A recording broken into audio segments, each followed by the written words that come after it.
Egyptian Oh, mythology yeah, sorry. Egyptian mythology. acknowledges a time before gender. Then there was Atum, the great he-she, who brought forth Imagine me like missing the plot so much. I'm gonna do this drunk one day. Imagine when I do it drunk. the god of air, Shu, and the goddess of dew, Tefnut, who separated Geb, the earth Oh my god, I need to take notes. There's too many gods and goddesses. I'm getting confused. So we have what? the great he-she, Tishi. who brought forth the god of air, Shu, Shu. and the goddess of dew, Tefnut, Tefnut. who separated Geb, the earth god, Gebnut. from Nut, the sky goddess, Nut. who gave birth to Isis and Isis, Osiris, the first queen and king of human civilization. Okay. Then Seth killed Osiris and declared himself king, I lost the until plot. Isis gave birth to Horus Isis. and contested his claim. Oh yeah, I remember that. In these stories from around the world, the male deities compete for the female prize. This can be traced to nature, where all wombs are precious, but not all sperms. So the males have to compete for the female.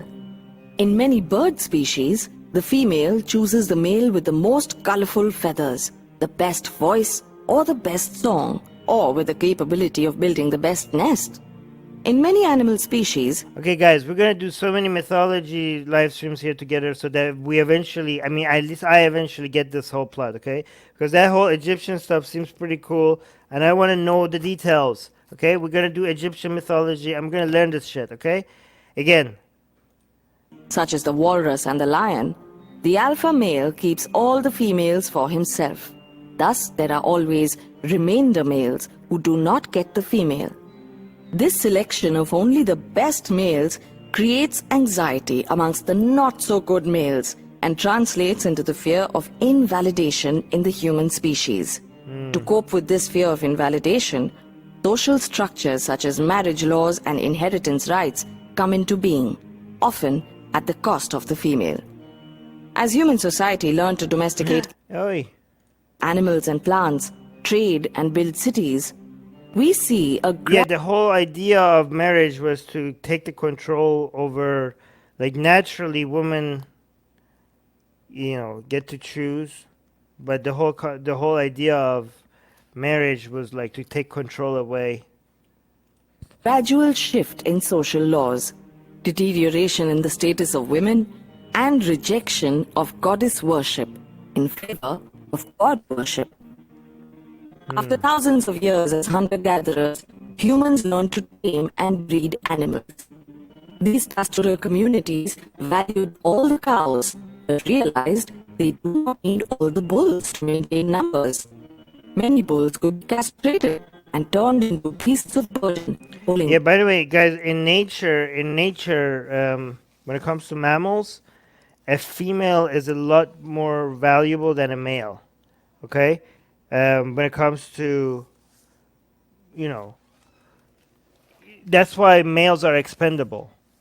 That's why males die earlier and fight more often and die more often. Okay, you know, because if you have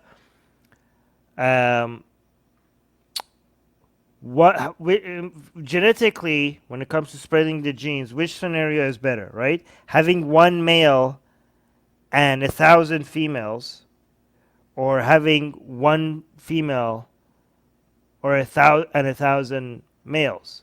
Obviously, one male would be enough, right? So if you have 1,000 males and 1,000 females, you could get rid of 999 male, and it's going to be fine. That one male should be enough to impregnate all the females, right? So all the other 999 males are expendable.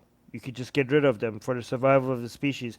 But if you have one female and 1,000 males, then every time you impregnate the female, you have to wait like a whole year to impregnate her again.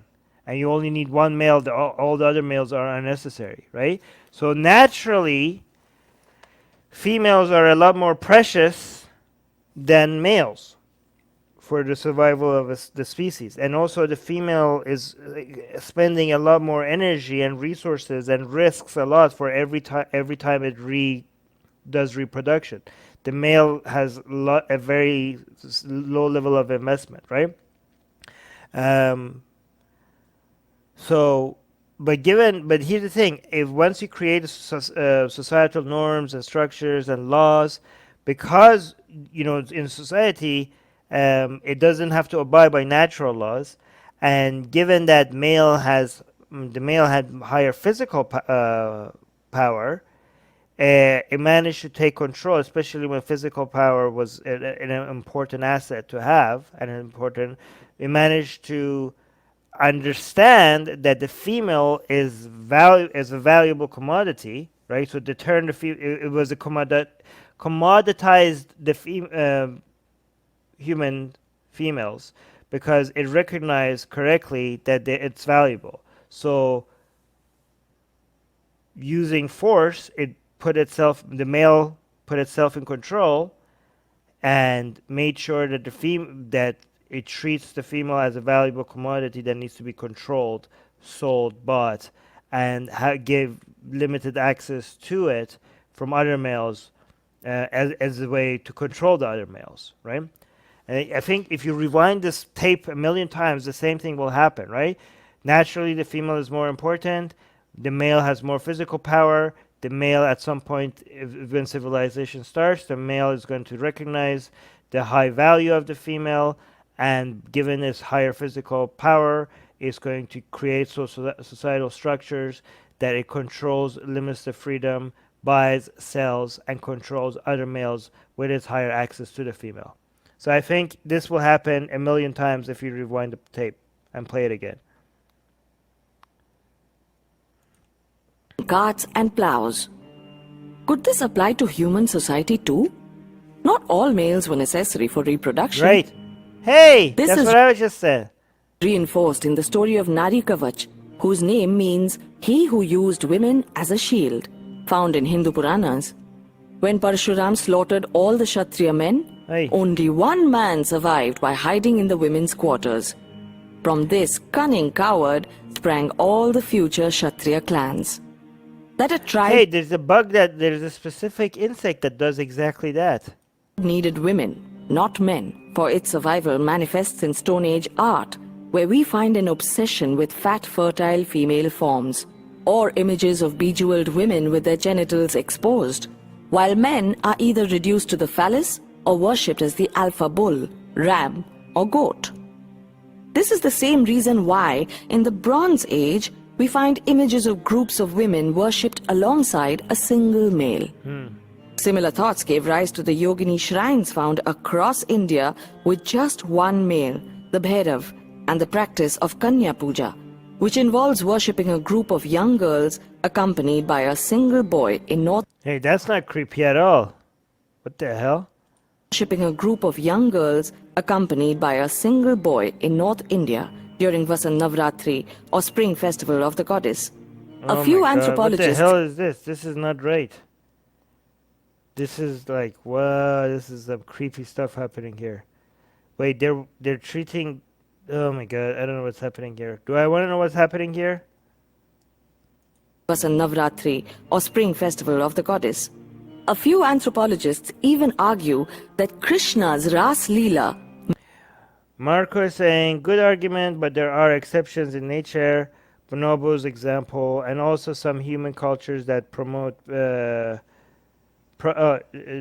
prompt to females having sex with several males, but in majority, you're right. Yes. Yeah, there are always exceptions. I agree.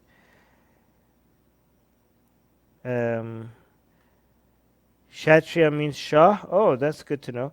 No, you don't. Just move on. No, I don't. Oh my God. Okay, good. Sounds like Jannah with 70. Right, those are children we're talking. may have its roots in old matriarchal tribes where the women valued only one male of the village.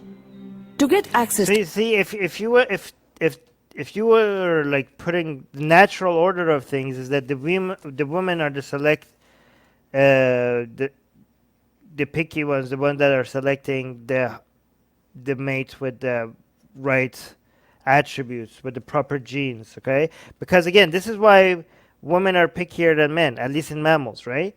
because the men is not, they're not investing anything. They're just like, here's some sperm. I did not sacrifice anything for this, right? So that's why they're not that picky. That's why a lot of men will have sex with most females, right? But women are pickier because, like, yeah, I kind of have to pick the best genes because I'm going to be stuck with this thing inside me for 9 months, and I'm going to be bleeding, and I can't hunt properly, and I might die. I'm going to die in childbirth, and I can't go get food, and I have to eat for two. So excuse me if I'm not going to have sex with you because you are substandard, right? So natural, it makes sense. I mean, it's not like they think that, but it's just it. They're more selective, right? It makes sense for them to be more selective. And once you have an alpha male that is like everyone's pick, all the females are like, you know what? This is all we need. The rest of you could go do something else. This is good for all of us, right?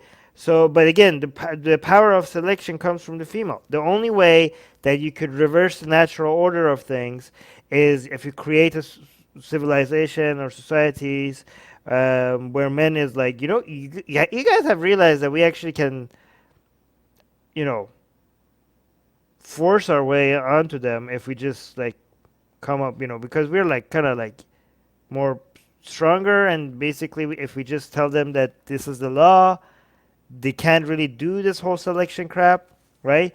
Like if we have like some laws and some standards, then they can't be like, oh yeah, we picked that guy and the rest of you could go home. We could just be like, we have this thing now, and we call it a marriage, and that means that you go with this guy and you go with that guy, and this king gets four of you, and yeah, this is how things are happening now. And you don't like it, you just remind you that this is the law, and we can outforce you. We could just punish you or something. Yeah. So this is how just undoing the laws of nature. To the women, men Meaning matriarchy sucks as well. Patriarchy is probably revenge. LOL. Yes, exactly.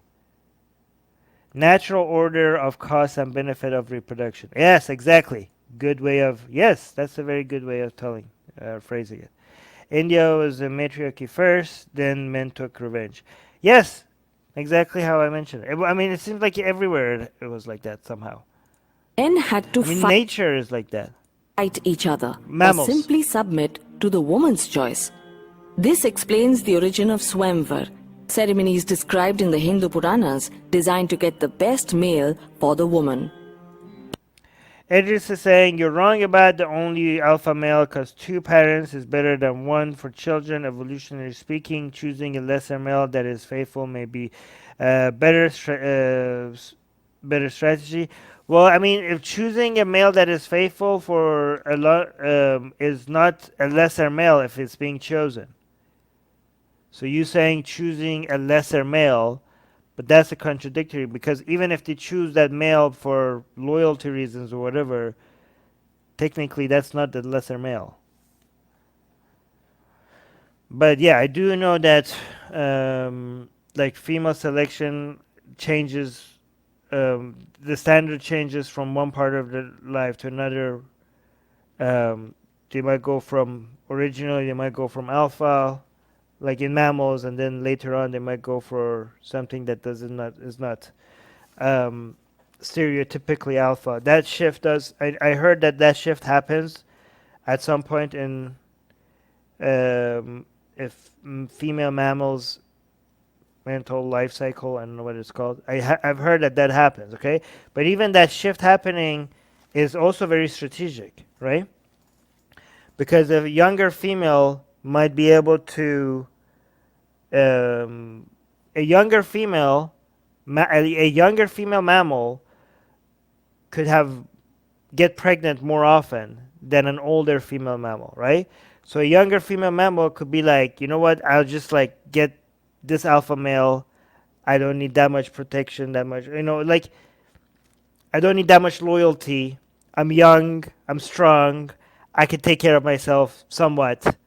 Alpha males are also protective, but I don't need this alpha male to be only focusing on me. I mean, they do still get jealous and stuff, but they are less picky about loyalty because they're young, strong female, right? But then when you shift to a older female, they're like, I need more loyalty right now, right? So your standards could change. It's very strategic if your standards in life are changing as you age as a female mammal.